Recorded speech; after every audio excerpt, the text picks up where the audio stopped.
শাকিব খান যদি না থাকে তাহলে কি আসলে আমাদের ইন্ডাস্ট্রিতে তালা ঝুলবে এমন পরিস্থিতি কি?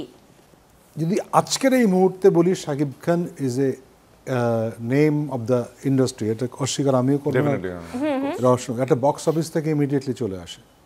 আর সে যে অযোগ্য সেটাও আমি কিন্তু বলবো না, আমি নিজেও কাজ করেছি, ও কিন্তু মেধা দিয়ে কাজ করে, কিন্তু তিনি দিনে দিনে নিজেকে সমৃদ্ধ করেছেন হ্যাঁ, তার অভিজ্ঞতা এটা দিয়ে। তো অস্বীকার করতে পারবো না।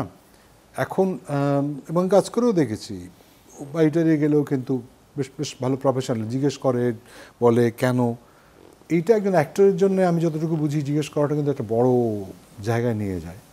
সো কিন্তু একটা শাকিব খান কারিশমা তো আছে, I cannot deny it. He is number one, Shakib Khan number one, এটা আছে।